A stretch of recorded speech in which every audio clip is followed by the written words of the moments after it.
Study IQ IAS, आपका selection हमारा mission. नमस्कार दोस्तों, स्टडी IQ देख रहे हैं आप और मैं हूं वरुण जौहरी। जय हिंद जय भारत। आज बात करेंगे ISI के स्पाई ग्रूम्स की, एक ऐसी टैक्टिक जिसे हनी ट्रैप का एडवांस वर्जन या फिर कहिए कि नेक्स्ट वर्जन माना जाता है, कहा जाता है। आखिर कैसे भारत की मैट्रिमोनियल साइट्स को पाकिस्तान की खुफिया एजेंसी ISI ने ट्रैक करना शुरू किया, उसको टारगेट करना शुरू किया, ये आज आपको बताएंगे कि कैसे देश के अलग अलग राज्यों से अचानक से ऐसे मामले सामने आने लगे जहां पर एक NRI लड़के ने किसी भारतीय लड़की को टारगेट किया हो, फंसाया हो। तो ये इसके पीछे का क्या पूरा सच था वो आज आपको पता चलेगा। कैसे मुंबई में एक लड़के का शादी का फोटो आता है और जब लड़की के घर वालों ने, उस लड़की ने खुद उस फोटो को देखा तो जो स्टूडियो का नंबर लिखा था, कैसे उसने ISI की इस बहुत बड़ी टैक्टिक को, इस साजिश को, इसका पर्दाफाश किया, इसे एक्सपोज किया, ये आपको पता चलेगा। पंजाब में आकर कैसे एक NRI लड़के से शादी करना एक पूरे परिवार के लिए बुरे सपने जैसा साबित हुआ, और मध्य प्रदेश में कैसे एक फौजी की 2 बेटियों को टारगेट किया गया, उन्हें उकसाया गया पाकिस्तान बुलाने के लिए ऐसे ही NRI लड़के के द्वारा। तो आखिर क्या ये ISI स्पाई नेक्सस है ग्रूम्स का, ये आज आपको पता चलने वाला है। इंपॉर्टेंट एपिसोड है, देखिएगा जरूर, शेयर कीजिएगा ज़्यादा से ज़्यादा, लाइक कीजिएगा वीडियो को और सब्सक्राइब कीजिएगा चैनल को। कमेंट बॉक्स में जय हिंद लिखना मत भूलिएगा। अब शुरुआत करते हैं आज के इस एपिसोड की। आप सभी जानते हैं, आपने हमारे सारे एपिसोड्स अगर देखे हैं तो, कि पाकिस्तान की ISI किस तरह से हनी ट्रैप, जो ISI का एक हनी ट्रैप है, उसे बिछाकर भारत के जितने भी कई अलग अलग जगह पे सेंसिटिव लोकेशंस पे पोस्टेड जो ऑफिसर्स हैं या गवर्नमेंट सर्विसेज के एम्प्लॉयज़ हैं, उन्हें टारगेट करती है। ऐसे सेंसिटिव डिपार्टमेंट्स को टारगेट करती है जहाँ पे कुछ ऐसे लोग काम कर रहे होते हैं जो कि सोशल मीडिया प्रेजेंस अपनी रखते हैं, उन्हें टारगेट किया जाता है। और किस तरह से टारगेट किया जाता है कि भारतीय नामों से लड़कियों की IDs बनाई जाती हैं सोशल मीडिया पर। हालांकि उसके पीछे जो बैठे शख्स हैं, जो लोग हैं, वो मेल हैं, वो आदमी हैं और वो ISI के एजेंट्स हैं। लेकिन वो उन ऑफिसर से बातचीत करते हैं, उन्हें फंसाते हैं, हनी ट्रैप जिसे कहा जाता है वो करते हैं, और उसके बाद में उनसे खुफिया जानकारियां जो हैं भारत की मिलिट्री इस्टेब्लिशमेंट की, डिफेंस की, वो सारी जानकारियां लेते हैं। इस तरह के कई सारे केस पिछले कुछ सालों में सामने आए हैं, चाहे वो ब्रह्मोस साइंटिस्ट, जो एक यंगेस्ट साइंटिस्ट ब्रह्मोस का, निशांत अग्रवाल का केस हो, जिसके ऊपर एक डिटेल एपिसोड आपके लिए किया था। ये एक अकेला केस नहीं है, इसके अलावा सत्येंद्र सेवाल का केस देखिए। रशिया में मॉस्को के अंदर जो इंडियन एम्बेसी है, वहाँ पे स्टाफर के पद पर काम कर रहे सत्येंद्र सेवाल ने एक पाकिस्तान की ISI एजेंट के हनी ट्रैप होने की वजह से भारत की खुफिया जानकारियां जो थी वो भेजना शुरू की पाकिस्तान को, ISI को। ISI का एक एजेंट बन गया, पैसे उसके पास में आते थे। और फाइनली यूपी की ATS ने, एंटी टेरर स्क्वाड ने, जब सत्येंद्र सेवाल का मॉस्को से भारत आना हुआ, अपने गांव हापुड़ में गया हुआ था एक फंक्शन में, पूरा डिटेल एपिसोड किया कैसे उसे पकड़ा गया था। तो वहां पे जाके यूपी ATS ने सत्येंद्र सेवाल को पकड़ा और फाइनली इंटेरोगेशन में ये सारी चीज़ों का खुलासा होता है। ये 2 अकेले केस नहीं, इसके अलावा एक और है। इंडियन एयरफोर्स के, भारतीय एयरफोर्स के एक ग्रुप कैप्टन, एक बहुत ही एक्सपीरियंस ग्रुप कैप्टन, जिन्हें महिमा पटेल के नाम से फेसबुक पर एक ID से रिक्वेस्ट आती है, वो उससे बातचीत करते हैं। बातचीत जब आगे बढ़ी, हनी ट्रैप हुआ। ये पाकिस्तान की ISI का एक हैंडल था जो कि महिमा पटेल के नाम से एक एजेंट उनका चला रहा था। यहाँ पे जब हनी ट्रैप में पाकिस्तान के ISI को सारी डिटेल इन्फॉर्मेशन नहीं मिली, जो भी सीक्रेट्स उन्हें चाहिए थे, तो इसके बाद उस हनी ट्रैप के एक नेक्स्ट लेवल पर जाया जाता है उस एजेंट के द्वारा ISI की। वो एजेंट इस ग्रुप कैप्टन की ईगो को हिट करती है। यहाँ पे उनसे कहा जाता है, उस महिमा पटेल की ID के द्वारा, IAF के ग्रुप कैप्टन से, कि आप कैसे प्रूव करेंगे कि आप इतने बड़े पद पे हैं, मैं कैसे सच मान लूँ, आप कैसे प्रूव करेंगे कि आप इंडियन एयरफोर्स के ग्रुप कैप्टन हैं। और यहीं पे अपने ईगो को सेटिस्फाई करने के लिए उस ग्रुप कैप्टन ने भारत की जो सेंसिटिव इन्फॉर्मेशन थी, उसके कुछ दस्तावेज इस तरह के जो कि हर किसी के पास नहीं होते, वो उस ID को दिए, लीक किए, एक तरह से अपना ईगो सेटिस्फाई करने के लिए, ये बताने के लिए कि मैं इतने बड़े पद पे हूँ रियल में, एक्चुअल में। और यहाँ से ये सब जो केस था वो आगे जाके जब एक्सपोज हुआ है, इंटरोगेशन हुई है, तो उसमें ये सब चीज़ों का खुलासा हुआ है। तो इस तरह के केस भारत में रहे हैं। हालांकि पहले भी CIA की तरफ से भी 1990s में, 80s में भी भारत के कई सारे ऑफिसर्स थे जिनको हनी ट्रैप किया गया है, जिसमें KV उन्नीकृष्णन का एक केस आता है जब CIA ने उन्हें हनी ट्रैप किया था। रविंद्र सिंह का एक केस आता है, वहाँ पे CIA ने उन्हें टारगेट किया था। ये सारे डिटेल एपिसोड आपके लिए हम कर चुके हैं। दोस्तों, हनी ट्रैप को इंटेलिजेंस एजेंसीज के पूरे जगत में, खुफिया जगत के अंदर बिगेस्ट टैक्टिक माना जाता है, सबसे बड़ी टैक्टिक माना जाता है। और ये अभी से नहीं, इस समय से नहीं, कई अलग अलग एजेंसीज जो थी वो पहले से ही, ये मान लीजिए कि कोल्ड वॉर के समय से ही ये होता था कोल्ड वॉर में, कि उस समय पर एक्चुअल जो फीमेल एजेंट होती थी इन रियल, वो जाती थी अपने एनिमी कंट्रीज़ के जो ऑफिसर्स थे उनके पास में, और वहाँ पे उन्हें जाके टारगेट किया जाता था। या तो वो नाइट क्लब्स में टारगेट करती थी उनको, या फिर बार में टारगेट करती थी। इस तरह के एरियाज़ में टारगेट किया जाता था, लेकिन वहाँ पे एक्चुअल किसी फीमेल एजेंट को जाना पड़ता था। तो ऐसे दुश्मन देश एक दूसरे के ऊपर कई दफ़ा करते थे। लेकिन आज के समय में जब हम इंटरनेट के दुनिया में बैठे हुए हैं, इंटरनेट है सबके पास में, एक्सेसिबिलिटी का जो स्कोप है वो बहुत बड़ा हो चुका है, और बड़ा हो चुका है वो स्कोप भी जो अपनी आइडेंटिटी को छुपाने का एक ज़रिया बनता है। आज की डेट में आपसे अगर कोई बात कर रहा है तो आपको नहीं पता कि वो जो आपके मैसेजेस आ रहे हैं, उस मैसेज के पीछे, उस फ़ोन के पीछे वो शख्स कौन है, वो महिला है या पुरुष है, वो किस उद्देश्य से आपसे बात कर रहा है। अगर वो स्ट्रेंजर है तो आपको बिल्कुल भी नहीं पता है। तो यहाँ पे ये जो अपनी रियल आइडेंटिटी को छुपाकर आज के दौर में बातचीत की जा सकती है, किसी से भी किसी को अप्रोच किया जा सकता है, यहीं पे सोशल मीडिया एक परफेक्ट प्लेग्राउंड बन जाता है इस तरह की एजेंसीज़ के लिए, खासकर आईएसआई के लिए, अपने एजेंट्स को, अपने जासूसों को भारत के कई सारे ऑफिसर्स को टारगेट करने के लिए आगे भेजने का। और ये बाकायदा रिपोर्ट सामने आती हैं। यूपी एटीएस ने कुछ साल पहले ही एक रिपोर्ट पब्लिश की थी, जहां पे 125 फेसबुक प्रोफाइल्स को, महिलाओं की, उन्होंने चेक किया था, लिस्ट किया। उन प्रोफाइल्स को इसलिए सस्पेक्टेड माना गया क्योंकि वहाँ पे ये प्रॉपरली पता चल रहा था कि आईएसआई की प्लांट विमेन प्रोफाइल्स हैं। हनी ट्रैप करने के लिए इंडियन सिक्योरिटी पर्सनल्स को इन प्रोफाइल्स को बनाया गया है। 125 अकाउंट, आप सोचिए। उन्हें बनाया इसलिए गया है क्योंकि यहाँ पे जितने भी अकाउंट हैं उन सब में देखा गया यूपी एटीएस के द्वारा कि कोई ना कोई ऑफिसर ऐसे थे जो कि इंडियन आर्मी से हो, और कोई ऑफिसर ऐसे थे जो कि सेंट्रल पैरामिलिट्री फोर्सेस से हों भारत की। तो इन सबको उनकी फ्रेंड लिस्ट में, उन अकाउंट्स की देखा जा सकता था। तो यहाँ से ये बात साफ हुई कि पाकिस्तान की आईएसआई एक बहुत बड़े पैमाने पर हनी ट्रैप अपना ऑपरेशन जो है उसे चला रही है भारत के अंदर। Social media platforms fertile hunting ground जो हैं उसकी तरह काम करते हैं इस तरह की एजेंसीज के लिए, खासकर आईएसआई के लिए, हनी ट्रैपर्स के लिए। यहाँ पे ये भी रिपोर्ट सामने आती है, बताया जाता है कि बाकायदा सेंटर्स बनाए गए हैं आईएसआई के द्वारा, वहाँ पे लोगों को रखा जाता है, रिक्रूट किया जाता है, जो एजेंट्स होते हैं जो हनी ट्रैप करते हैं इस तरह से फर्जी आईडीज बनाकर। भारत के जो पब्लिक डोमेन में अवेलेबल इंफॉर्मेशन है वहाँ से हमारे सिक्योरिटी पर्सनल्स की, हमारे ऑफिसर्स की जो इन्फॉर्मेशन है, उनके नंबर्स हैं, उनकी नाम है, उनको चुना जाता है। 10 से 15 ऐसे इंडिविजुअल्स को टारगेट किया जाता है, ऑफिसर्स को।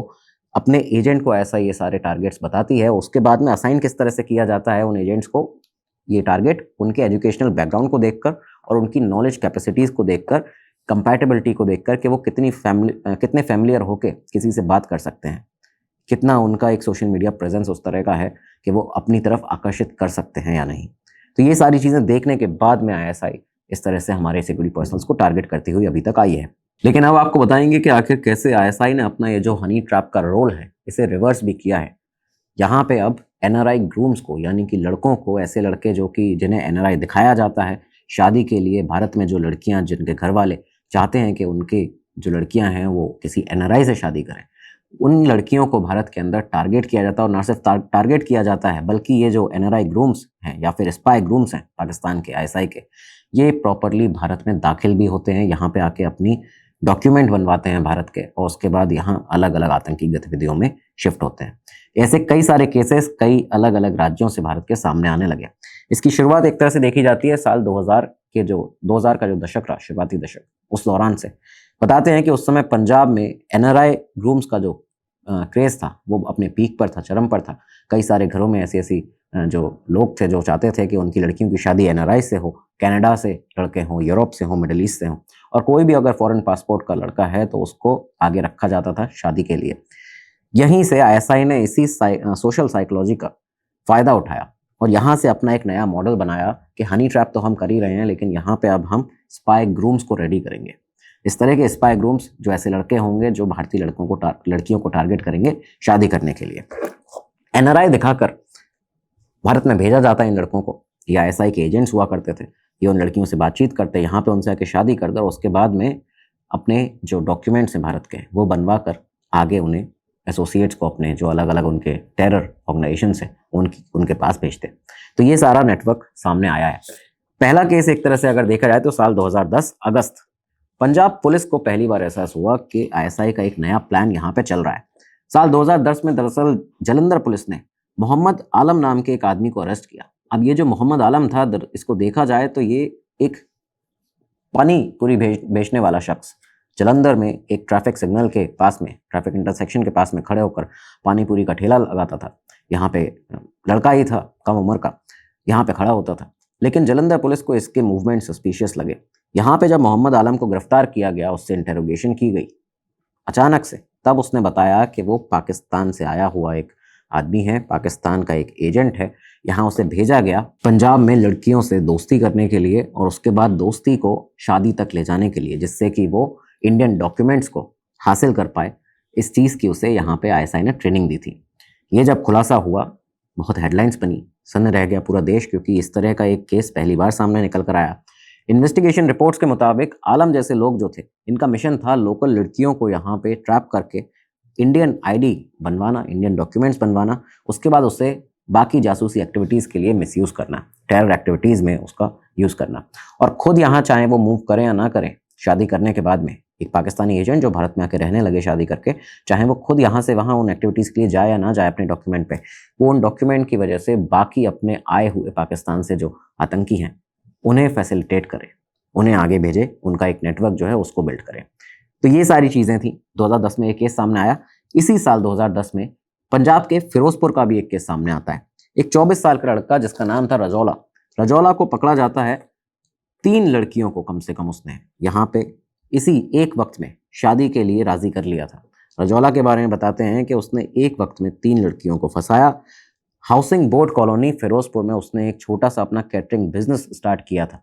यहाँ पे आके आप सोचिए, एक पाकिस्तानी स्पाई रहने लगा फिरोजपुर के अंदर हाउसिंग बोर्ड कॉलोनी में, एक अपना कैटरिंग बिजनेस शुरू करता है। और यहाँ पे इस बिजनेस को शुरू करने के बाद में क्यों किया गया था, जिससे कि उसका एक कवर आइडेंटिटी बन पाए, एक रिस्पेक्टेबल काम है उसके पास में, हार्ड वर्किंग है, एक एंटरप्रेन्योर है, लोकल एंटरप्रेन्योर है, अपना बिजनेस चलाता है खुद से। इस तरह की एक इमेज बने जिससे कि वो उन लड़कियों को, जिन 3 लड़कियों को उसने टारगेट कर रखा था, उनके घर वालों तक, शादी तक वो बात को पहुंचा पाए। तो यहाँ ये प्रॉपर सारी चीज़ें करता है। उसकी मोडस ऑपरेंडी यही थी कि पहले इमोशनल बॉन्डिंग बनाएगा, उसके बाद में शादी या फिर इंगेजमेंट करने के वादे के साथ में यहाँ फैमिली तक पहुँचेगा, फैमिली के साथ के थ्रू जो लोकल डॉक्यूमेंट्स हैं वो बनवाएगा भारत के, और उसके बाद अपने लोकल नेटवर्क तक आगे पहुंचाता रहेगा इन डॉक्यूमेंट्स को। आईएसआई के इस स्पाई एजेंट का खुलासा इस तरह से हुआ था दरअसल कि जब उन 3 लड़कियों में से एक महिला, जैसे पता चलता है कि वो जो शख्स है रजौला, ये उसके अलावा बाकी और 2 लड़कियों को भी फंसाया हुआ है उसने, यहाँ पे उन्हें भी ट्रैप करके रखा हुआ है। तब उसने सीधे जाके उस लड़की ने पुलिस को इसके बारे में इन्फॉर्म किया। जब इस लड़के को पकड़ा गया और उसके बाद में उसकी एक्टिविटी सस्पिशियस लगी, इन्वेस्टिगेशन में पता चला, उसने एक कबूला कि वो दरअसल कोई भारतीय नहीं है, वो पाकिस्तान से आया हुआ है, नेपाल के रूट से वो पाकिस्तान से भारत आया। उसके बाद ड्राइविंग लाइसेंस उसने यहाँ पे बनवा लिया था, अपना वोटर आईडी जैसे इंडियन डॉक्यूमेंट बनवा लिए थे, फ्यूचर एस्पिनाज के लिए, स्पाइंग एक्टिविटीज़ के लिए उन्हें यूज़ कर सकता था। ये पूरा उसका एक बेस बन चुका था यहाँ पे। तो ये 2010 के 2 केस थे। अगला साल आता है 2011। 2011 में एक बहुत बड़ा केस हुआ जिसको बहुत अलग अलग जगह छापा भी गया था। 2011 के आसपास में फेसबुक पर, अब यहाँ महिला का नाम नहीं लिया जा सकता है, एक महिला पंजाब के एक गांव की रहने वाली, उस महिला को एक रिक्वेस्ट आती है एहसान हक के नाम से। फेसबुक पर ये रिक्वेस्ट आई। एहसान हक की आईडी पर लिखा हुआ था कि वो ऑस्ट्रिया में रहता है, ऑस्ट्रिया बेस्ड एक एनआरआई है। खुद को उसने यही बताया था उस महिला को भी। रिपोर्ट्स के मुताबिक सामने ये पता चलता है कि एहसान दरअसल असल में पाकिस्तान का रेसिडेंट था, पाकिस्तान का रहने वाला था। पहले वो सऊदी अरेबिया गया। सऊदी अरेबिया 2006 से 2007 के बीच में उसका जाना हुआ। यहाँ उसने एक ऑस्ट्रियन लड़की से शादी की। ऑस्ट्रियन लड़की से शादी करने के बाद में ऑस्ट्रिया गया, वहाँ पे ऑस्ट्रिया की सिटीजनशिप ली। उसके बाद में 3 साल के बाद ही 2009 के आसपास में उसने उसे डाइवोर्स दे दिया। डाइवोर्स देने के बाद में ये पूरी उसकी आइडेंटिटी बनाने के लिए किया गया था पाकिस्तान के आईएसआई के द्वारा कि पहले उसे ऑस्ट्रियन एक लड़की से शादी कराई गई, उसके पास जब सिटीजनशिप आ गई, फिर उस ऑस्ट्रियन महिला को डाइवोर्स देने के, तलाक देने के बाद में अपने एक नए पर्सोना के साथ एहसान हक ने भारतीय नाम के साथ भारतीय मैट्रिमोनियल साइट पर रजिस्टर करना शुरू किया। फेसबुक पर भारतीय महिलाओं को टारगेट करना शुरू किया, खासकर पंजाब की महिलाओं को ये टारगेट करता था। ऑनलाइन रिश्ते ढूंढना उसने शुरू कर दिया अपने लिए, और इसके बाद ही उसकी मुलाकात हुई थी पंजाब के एक गांव की इस महिला से, जिसकी हम यहाँ पे आपको बात कर रहे हैं, नाम बता नहीं सकते हैं। यहाँ पे जब बातचीत हुई, इसके बाद बताया ये जाता है 2012 से 2017 के बीच में 5 बार पंजाब आया है ये शख्स। जलंधर के पास अलीपुर गांव में उसने अपना एक प्लॉट भी खरीदा, इस महिला से शादी की जो भारत की एक पंजाब की रहने वाली महिला थी। भारतीय डॉक्यूमेंट्स उसने अपने यहाँ पे बनवा रखे थे, आईडीज उसकी बन चुकी थी, ड्राइविंग लाइसेंस, पैन कार्ड उसके पास में थे। भारत में आके पंजाब की उस महिला से उसने शादी भी कर ली। शादी करके इंडियन लाइफ में यहाँ पंजाब के अंदर अपनी मर्ज होने लगता है। पंजाबी बोलना जानता था, उसको ये सब सिखाया गया था, कपड़े उसी तरह के पहनता था, पंजाब के कुर्ता पजामा पहनता था वो, ये सारी चीज़ें उसको बताई गई थी। और उसके बाद 2012 से 17 के बीच में 5 बार उसका आना हुआ है पंजाब जलंधर। हर बार 3 मंथ के वीज़ा पर वो आता था। लेकिन इसी बीच में पुलिस और इंटेलिजेंस एजेंसीज को इसके ऊपर शक हुआ। यहाँ जब उन्होंने देखा कि एक तो उन्हें जो टिप मिला था कि एक एनआरआई ऐसा शख्स है जो कि एहसान हक नाम से और भारत की एक महिला को पंजाब के अंदर उसने ट्रैप करा हुआ है, हनी ट्रैप कर सकता है, या फिर ये कहें कि उस एसआई का एक एजेंट हो सकता है। तो यहाँ जब उन्हें शक हुआ, उन्होंने एहसान के कॉन्टैक्ट्स को देखना शुरू किया, मूवमेंट पैटर्न को देखना शुरू किया, और तब उन्हें पता चला कि ये किसी सिंपल एनआरआई हस्बैंड के मूवमेंट नहीं लगते हैं। फाइनली उसके ट्रैवल रिकॉर्ड्स को, उन डॉक्यूमेंट्स को जो उसने यूज़ किए थे उस ज़मीन को अलीपुर गांव में लेने के लिए, इन सब चीज़ों को जब देखा गया, जांच शुरू की गई। इस समय 2017 के आसपास की बात बताई जाती है, अगस्त में, जब वो आखिरी बार आया है। इस बीच में लगातार में आखिरी बार उसका भारत आना हुआ है। वीज़ा जो था इस बार भी उसका नवंबर 29 तारीख तक, 2017 नवंबर 29 तक वैलिड था। लेकिन इस बीच में पुलिस फाइनली एहसान हक को पकड़ती है। तारीख थी 12 अक्टूबर 2017, जब जलंधर पुलिस ने उसे पकड़ा। एसीपी जो थे उन्होंने बताया कि इंटेरोगेशन में पता चला है कि एहसान हक डाइवोर्स्ड है, पाकिस्तान का है, पाकिस्तान से सऊदी गया, सऊदी जाने के बाद में उसने ऑस्ट्रेलियन महिला से शादी की, सिटीजनशिप वहाँ की ली। 2009 में 3 साल के बाद उसने उस महिला को डाइवोर्स दिया। उसके बाद एनआरआई दिखा के फेसबुक पर, सोशल मीडिया पर, मैट्रिमोनियल साइट पर भारतीय महिलाओं को टारगेट कर रहा था। इन्वेस्टिगेशन में ये भी बताया गया कि आईएसआई ने इन सभी ऑपरेटिव्स को, इस तरह के जितने भी ऑपरेटिव हैं, उन्हें पंजाबी बोलना सिखाई है। भारत में आके किस तरह से पंजाबी बोलेंगे, लोकल ड्रेसिंग को अडॉप्ट करना सिखाया है, एनआरआई स्टेटस को अपने वेपन की तरह यूज करना सिखाया गया है, जिससे कि उनका जो असल बैकग्राउंड है उस पर कोई भी सवाल ना उठा सके। अब आगे बढ़ते हैं और एक और केस आपको बताते हैं 2018 का। मुंबई के अंधेरी से एक केस, जहाँ पे 4 बंगलो एरिया में, एक बहुत ही पॉश एरिया मुंबई का, एक लड़की रहा करती थी। एक बहुत ही 5 स्टार, बहुत ही नामी जो होटल मुंबई का, उसमें काम करती थी। वो लड़की मैट्रिमोनियल साइट पर उसने अपना अकाउंट बनाया, शादी करना चाहती थी। एक लड़का भी मिला जो कि एनआरआई था, एनआरआई दिखाता था खुद को। बातचीत आगे बढ़ती है दोनों की। बातचीत जब आगे बढ़ी तो बातचीत शादी तक भी पहुंच गई। शादी तक बातचीत पहुंची। लड़के ने यह बता रखा था कि वो लंदन में रहता है, एनआरआई है। व्हाट्सएप पर जब बातचीत होने लगी तो लड़की ने उस लड़के से फ़ोटोज़ मांगे। उस लड़के ने जो फ़ोटोज़ भेजे, और जब वो फ़ोटो उस लड़की ने देखे तो उसमें एक स्टूडियो का नंबर लिखा हुआ था। उस नंबर पर उस लड़की ने जब कॉल किया तो पता चला कि ये नंबर, क्योंकि उसे सस्पिशियस लगा, उसे देखकर लगा कि ये नंबर ना तो भारत का लग रहा है, ना ये लंदन का लग रहा है, तो फ़ोन करके देखा जाए कि आखिर कहाँ का है। उसने इस नंबर पर जब कॉल किया तो पता चला ये लंदन का नंबर नहीं, ये दरअसल पाकिस्तान के एक स्टूडियो का नंबर है। जब ये बात लड़की के सामने आई तो वो सन्न रह गई, शॉक हो चुकी थी कि आखिर वो जिस लड़के से बात कर रही है वो कोई लंदन में रहने वाला एनआरआई नहीं, वो दरअसल एक पाकिस्तानी है। अभी तक उसको नहीं पता था कि ये एक बहुत बड़ा पाकिस्तान के आईएसआई का स्पाई ग्रुप नेटवर्क हो सकता है, नेक्सस हो सकता है। लेकिन इसके बाद उस लड़की ने सीधा उस लड़के को कन्फ्रंट किया, उससे बातचीत की, और जब उसे कहा कि ये तो नंबर जो तुम्हारे इस पे फोटो पे है वो पाकिस्तान का है, तो सामने से उस लड़के ने, यानी कि स्पाई एजेंट ने, पाकिस्तान के आईएसआई के लड़की को जान से मारने की धमकियां देना शुरू कर दिया, डेथ थ्रेट उसको देना शुरू कर दिया। ये सब देखते हुए वो महिला जाती है वर्सोवा पुलिस स्टेशन मुंबई और वहाँ पे जाके कंप्लेंट दर्ज करती है। फाइनली ये खुलासा होता है कि प्लान ये था उस लड़के का कि वो आईएसआई का एक एजेंट था, यहाँ लंदन का एनआरआई दिखाकर उसको, लड़की को लंदन बुलाता, वहाँ से पाकिस्तान ले जाता और पाकिस्तान जाने के बाद में अलग अलग टेरर एक्टिविटीज़ में उसको संलिप्त कर देता। अब अगला केस देखिए, मई 2021 का, मध्य प्रदेश के मिलिट्री टाउन मऊ से। यहाँ आर्मी कैंटोनमेंट के बिल्कुल पास में एक फैमिली रहा करती थी। पिता जो थे वो एक्स सर्विसमैन थे। उनकी 2 बेटियां, एक की उम्र 28, एक की उम्र 32 साल।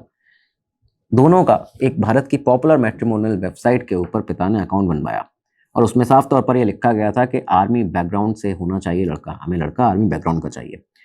कुछ ही दिनों के बाद में इन दोनों लड़कियों के सोशल मीडिया अकाउंट्स के ऊपर कुछ रिक्वेस्ट आने लगी। तो आप देखिए कि पाकिस्तान की आईएसआई के जो स्पाई ग्रुप्स हैं, मैट्रिमोनियल साइट पर भारत की लड़कियों को ट्रैक किया, टारगेट किया, उसके बाद में उनके सोशल मीडिया अकाउंट्स तक पहुंच जाते हैं, वहां पे जाके उन्हें अप्रोच करते हैं। सेम यही चीज़ यहाँ पे हुई।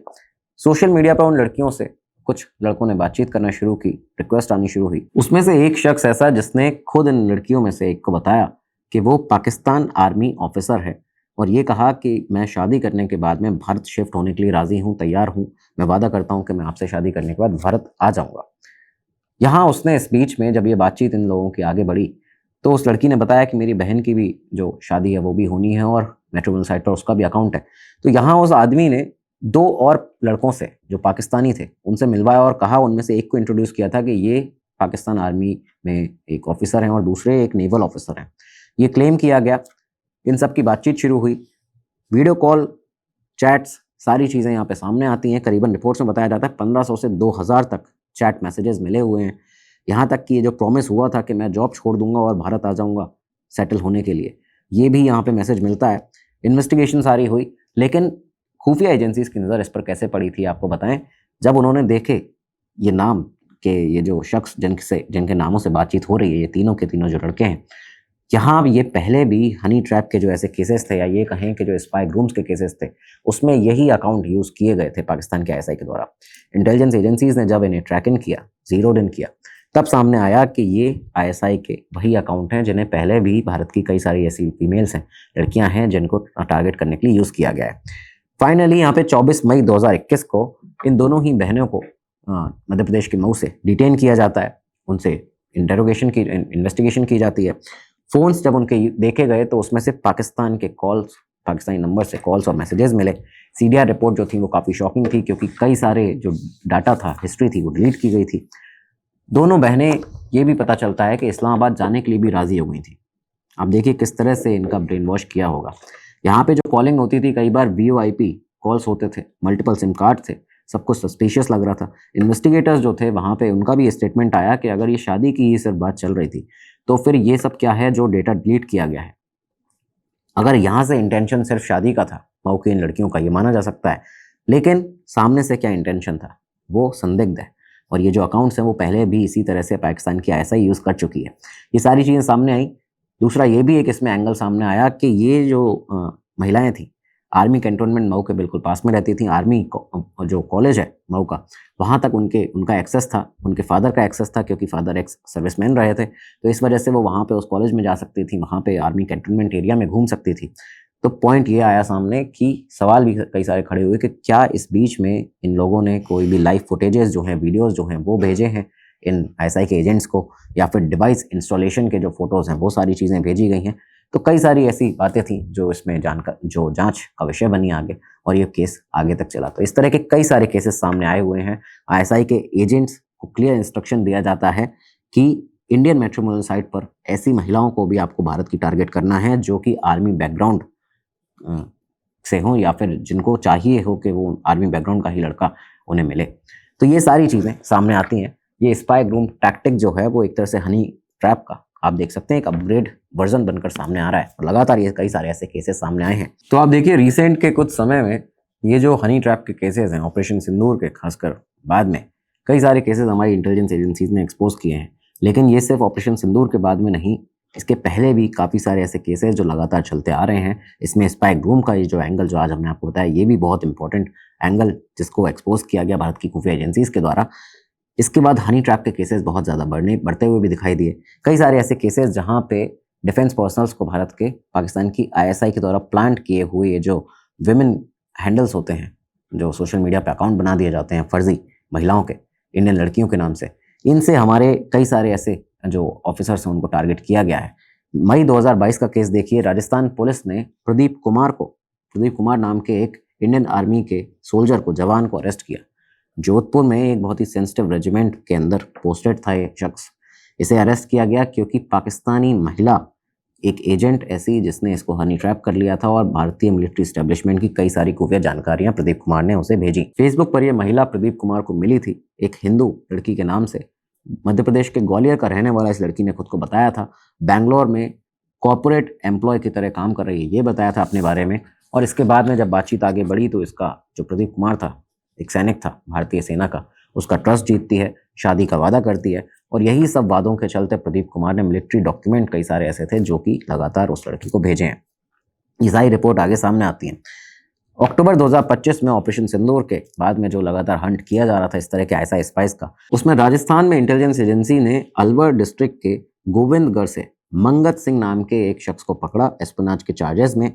सर्विलांस में इसकी जो एक्टिविटी थी वो कैंटोनमेंट एरिया के आसपास काफ़ी सस्पिशियस मालूम पड़ी थी।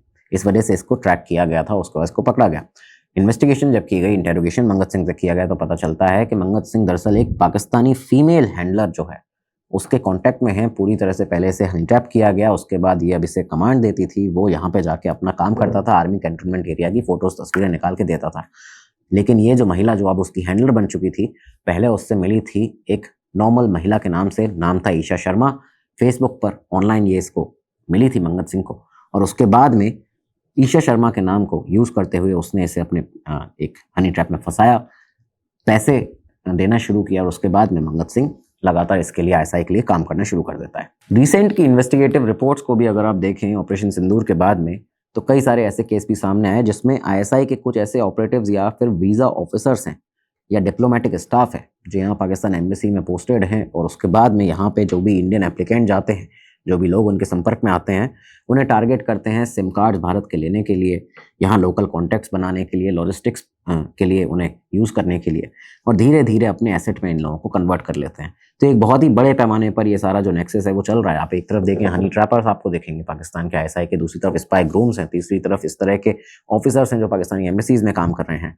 आईएसआई का ये जो पूरा एक नया रूप है ये बहुत ही डेंजरस, इसको आप मानिए, क्योंकि ये इमोशनल वल्नरेबिलिटी जो है उसे टारगेट करता है। पंजाब के केसेस में देखा जाए तो पंजाब में टेररिज्म को रिवाइव करने की जो कोशिश है उसे उसकी तरह आप इसको समझ सकते हैं, डिफेंस एरिया में घुसपैठ की तरह आप इसको समझ सकते हैं। लेकिन सतर्क रहना बहुत ज़्यादा ज़रूरी है, क्योंकि ये सारे ही जितने भी केसेस हैं इनमें एक बात ये भी कॉमन देखी गई है कि ये सारे ऑपरेटिव्स इन्हीं तरह के लोगों को टारगेट करते हैं जो कि कहीं ना कहीं किसी तरह से हनी ट्रैप हो सकते हैं, किसी लालच में आ सकते हैं। बाहर जाने का लालच है, एनआरआई हस्बैंड पाने का लालच है, या ये सारी चीज़ें हैं। इन सब जहाँ पे लालच होगा वहाँ पे दिक्कतें आ सकती हैं दोस्तों। पुलिस इंक्वायरी से ये भी पता चला कि जितने भी ये पाकिस्तानी ऑपरेटिव्स थे जिन्हें पहले पकड़ा गया, नेपाल के थ्रू ये भारत आते थे, उसके बाद यूपी से पंजाब में दाखिल हो जाते थे। सिक्योरिटी एजेंसीज की नज़र अब मैट्रिमोनियल साइट्स पर भी है, फेसबुक, इंस्टाग्राम, सब पर है। और लगातार में हमने देखा ऑपरेशन सिंदूर के बाद में पंजाब, हरियाणा, उत्तर प्रदेश से कई सारे ऐसे केसेस थे जो कि सामने आए, और मोस्टली उसमें हनी ट्रैप के ऐसे केसेस हुआ करते थे जिसमें कोई शख्स या तो कोई ऑफिसर है या कोई सैनिक है, कहीं सेंसिटिव लोकेशन पर काम कर रहा है, वो किसी ना किसी ऐसी ही फीमेल आईडी फेसबुक पर, सोशल मीडिया पर उसके संपर्क में आता है, हनी ट्रैप हो जाता है और फिर जानकारियां देना शुरू कर देता है। तो सोशल मीडिया पर जो भी स्ट्रेंजर्स आपसे अगर बात कर रहे हैं, आपके अगर संपर्क में हैं, आपकी आईडीज़ में, वेरीफाई कीजिए, सतर्क रहिए, क्योंकि सतर्क रहना बहुत ज़रूरी है। नेटवर्क ये सारे के सारे दुश्मन देशों के एक्टिव रहते हैं और एजेंसीज़ की नज़र लगातार इन पर है, इन्हें क्रैकडाउन किया जा रहा है, लेकिन पूरे देश को आपको अलर्ट रहना बहुत ज़रूरी है। तो दोस्तों ये था आज का एपिसोड, आपको बताया कि कैसे एक अलग ही एंगल हनी ट्रैप से हटकर स्पाई ग्रूम्स जो हैं लड़कों को आईएसआई भेजती है भारत में, और बाकायदा यहाँ भेजने के बाद, दाखिल कराने के बाद भारत के डॉक्यूमेंट लेकर वो आगे उन्हें अलग अलग आतंकवादी गतिविधियों में एक्टिवली यूज़ करते हैं। तो ये सारी चीज़ें आपको बताई हैं। कमेंट बॉक्स में अपनी राय ज़रूर दीजिएगा, कमेंट बॉक्स में जय हिंद लिखना मत भूलेगा। अब आगे बढ़ते हैं और मिलेंगे अगले एपिसोड में, तब तक के लिए दीजिए नमस्कार, धन्यवाद, जय हिंद, जय भारत। स्टडी IQ IAS, आपका सिलेक्शन हमारा मिशन।